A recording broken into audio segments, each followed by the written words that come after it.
Welcome to NEXTGames High-Tier Mission Battlefield series. Today, covering the new battlefield of the Orbs Radiance. Now this battlefield offers very powerful new rewards that most will want, so similar to Maiden of Dusk and the Worm God, you may be spending a bit of time on this one, but fortunately the drop rate for all of the accessories is pretty good at any of the difficulties. So it's only the mask that you're going to need to grind runs to acquire, and you can do it on many jobs. Now this video is the second of many showing strategies for how you can take on these runs with a variety of jobs. Now in today's video, I'll be showing how to farm very easy with the Thief in hopes that Treasure Hunter will help you with your drop rate despite the low difficulty you'll be taking it on with. Now this fight itself is against the Cloud of Darkness that has several abilities. Now Sealing Rapture is a conal ability that will do darkness damage, inflict max hit points down, bind you, and knock you back. Destitution is a conal ability that will inflict max hit points down and terrorize you. Essence Devour is another conal ability that will drain hit points and magic points from everyone that it hits, and will also give anyone it hits attribute down for 30 seconds.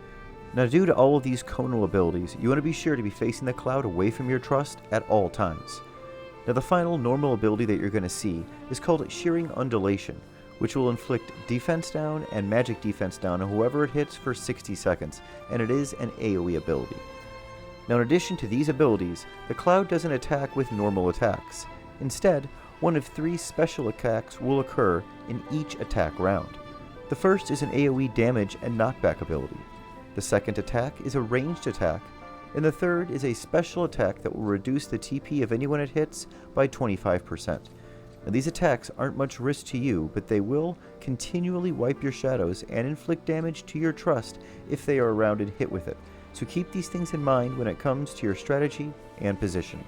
The Cloud is also going to cast many spells, including Absorb Attribute spells, AoE Drain spells, and Elemental Magic spells. Now above 50%, it's going to be things like Elemental 4 Magic and Ga 3 spells, but under 50%, it's going to move up to Elemental 5 Magic, Ga 4 Magic, and Ja spells, which can be more dangerous, especially after Shearing Undulation lowers your magic defenses. Now once the Cloud reaches 80% health, he will use Primordial Surge, which drains hit points from all players and draws them into the boss. You just saw it used there. Now once he uses this, his eyes are going to start glowing, and he will start absorbing either all physical or magic damage. And you want to keep your standard melee attacks going after he uses this ability to see if they start to heal him.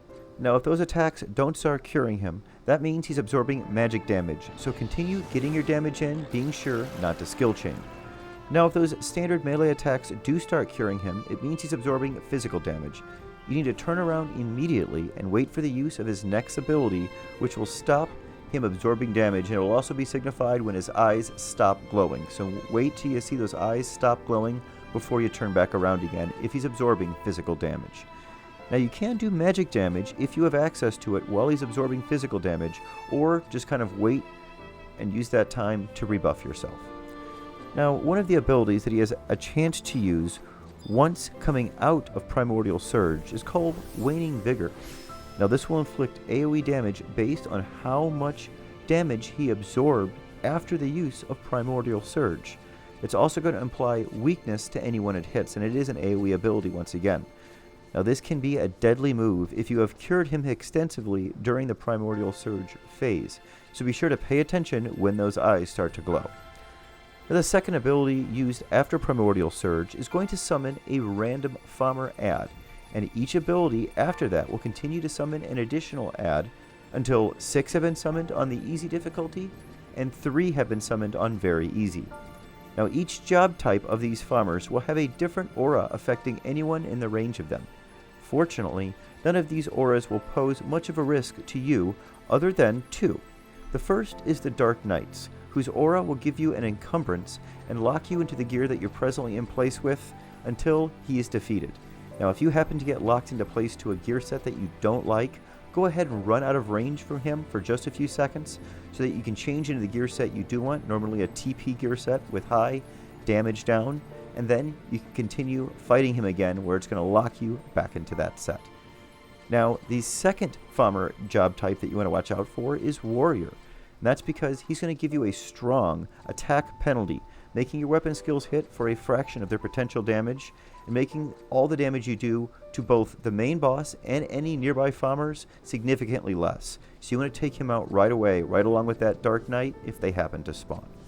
Now under 25% health, the Cloud will also gain access to Expunge, which is an AoE ability that will strip all buffs from everyone it hits and will also inflict damage based on how much was absorbed during the last Primordial Surge phase. When this ability goes off, can create some of the riskiest times of the fight, so be ready for it under 25% health, and if it happens to you, try and buy yourself and your trust time to rebuff everyone. This includes putting up things like shadows or even kiting if necessary. So what kind of strategy do we use to take this one on? Well, first let's go over trust selection. I find that regardless of the job I use, this run is much easier if I'm tanking myself as opposed to using a tanking trust, as using them will often leave your trust in the way of many AoE abilities and possible conal abilities, and also they can't really control where it's facing, so you have to try and dictate that for them, which often doesn't really go very well.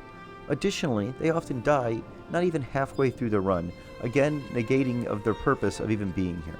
Therefore, I suggest you just plan on tanking this entire fight yourself. I recommend then using your Haste Cap Trust along with two solid healers, such as Yoran Oran and Monborough or Yoran Oran and Kupipi, and then using Sethtas to continually restore HP, MP, and TP to the party, since this fight can take quite a bit of time, especially if you intend on killing all of the farmers that spawn during your run. Now when the fight first starts, you want to pull the Cloud to the side in a space where you can get your damage in, and your trust can still heal and buff you, but still be out of the range of the conal abilities and many of the AoE attacks. You want to try and position yourself also so that if you get knocked back, you are still within attack range of the Cloud.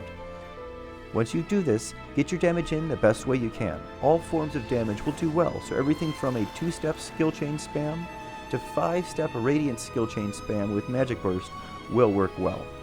I will say Savage Blade spam also works well in this run. You want to quickly take the boss past 80% health, and then keep getting damage in the best way you can during Primordial Surge, and the following ability. Now once he starts summoning adds, you have a choice. You can choose to just keep blitzing your damage as quickly as you can in hopes that you can kill him before him and his army of adds overwhelm you, and the trust, or you can kill the adds as they spawn until all 3 or 6 of them are dead, and then just refocus on the Cloud and finish off the fight. Now if you're on the very easy difficulty, it's fairly easy to manage all 3 adds and finish off the boss before they take out any trust, but on easy it can definitely be more challenging to deal with all 6 while finishing off that boss, and it carries much more risk. Now in today's example, I am forced to kill the first pop right away, as it's a warrior who lowers my overall attack. Now the second and third farmers spawn in quick succession of each other. Now I chose to finish off the second of the adds and leave the third to wander around while I keep doing damage to the main boss. However, the main boss chose to use Primordial Surge again and start absorbing physical damage. Due to this, I used the time to finish off the third and final add before turning all of my focus back to the Cloud of Darkness to finish off the fight. Now there isn't too much risk in these runs. Usually only the farmer's weapon skills bring you into the red hit point level, and your trust should be able to quickly cure you from there. Now positioning is key, so be sure to keep your trust away from the Cloud to make their life easier. Now these runs normally take me 13 to 17 minutes depending on how many adds I kill and the abilities that end up being used. Now be sure to land TH8 on your first blow so that you can start building up Treasure Hunter for there as the run goes on. For gearing, you're going to be tanking, so you definitely want a decent amount of damage reduction as well as magic evasion and evasion to take on all of these adds that you're going to be contending with during this fight. That's about all I have to share of the Treasure Hunter strategy on Thief. It's pretty basic and overall more simple compared to the Maiden of Dusk and the Worm God strategies. I hope this helps you. Look forward to future videos in the coming weeks to show how to take on this new HTMB with other jobs as well.